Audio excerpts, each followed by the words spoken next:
Yozefu. Igitabo cy'intangiriro umutwe wa 37. Inzozi za Yozefu.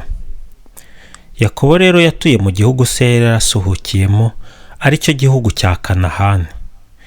Dore amateka yo kwa Yakobo. Yozefu amaze kugera mu kigero cy'imyaka 17, yaragiriranaga amatungo na bene se. Uwo musore yajyanaga n'abahungu ba Zilipa n'ababiriha, abagore ba se. Buke yabwira se ukuntu babavugaga nabi. Israheli akikundira Yozefu kuruta abandi bahungu be bose. Agatsinda yari umwana wo mu zabukuru. Yari yaramuboheye ikanzu y'amaboko maremare. Bene se babonye ko amutonesheje, baramwanga, ntibongera kumuvugisha neza. Umunsi umwe Yozefu arotorera bene se, noneho barushaho kumwanga. Arababwira ati, nimutege amatwi mwumve izo zinarose. Nagize ntya mbona duhambira imiba mu murima, ngiye kubona mbona umuba wanjye uregutse urahagarara, imiba yanyu irawukikiza irawunamira. Bene se bati, mbese urashaka kuzatubera umwami cyangwa umutware ngo dutegeke? Barushaho kumwanga, bamuhora inzozi ze n'amagambo ye.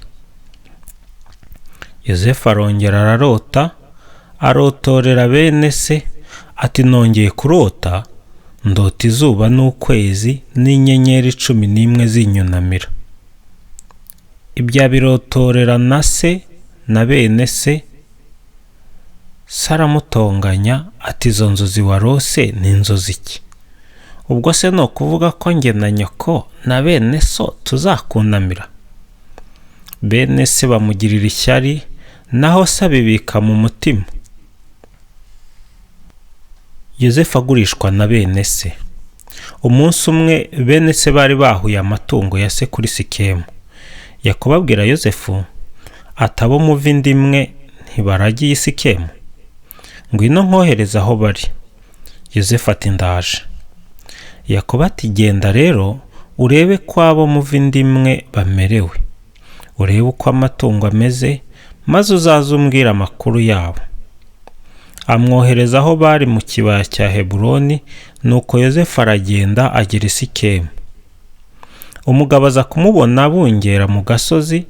Uwo mugabo aramubaza ati, urashaka iki? Yozefu ati, ndashaka bene data, ndakwinginze ndangira aho baragiye. Wa mugabo ataha bahavuye, kuko numvise bavuga bati, tujye i Dotani. Nuko Yozefu agenda akurikiranye bene se, koko abasanga i Dotani. Bamubonera kure atarabageraho, batangira kumugambanira ngo bamwice.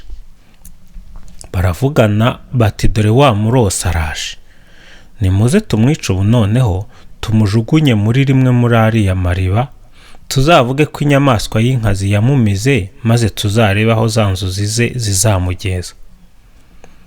Rubeni arabyumva, agerageza kumubakiza. Arababwira ati, twoye kumwica. Rubeni yungamo ati, mwimena amaraso, ahubwo nimumujugunye muri ririya riba riri ku gasi, ariko mwoye kugira ikindi mumutwara. Kwari ukugira ngo amubakize azamusubize se.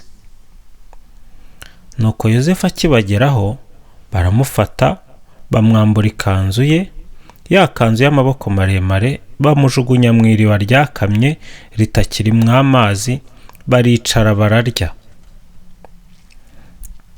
Bagiye kubona, babona urushorerane rw'Abishimayeli bari baturutse i Gilihadi, ingamiya zabo zikoreye amakakama yosa, imibavu n'ishangi, bajya kubicuruza mu Misiri. Nuko Yuda abwira bene se ati, kwica murumuna wacu tugahisha amaraso ye bitumariye iki? Nimuze tumugure na bariya Bayishimayeli, tutagira icyo tumutwara kandi tuva inda imwe dusangiye n'amaraso. Iyo nama bene se barayishima. Haza kuza abamadiyani b'abacuruzi. Yozefu niko kumukura muri rya riba, bamugura n'Abayishimayeli. Bamugura amasikeli 20 ya feza. Yozefu bamujyana mu Misiri. Rubeni agarutse ku iriba asanga Yozefu atakirimo, ashishimura imyambaro ye.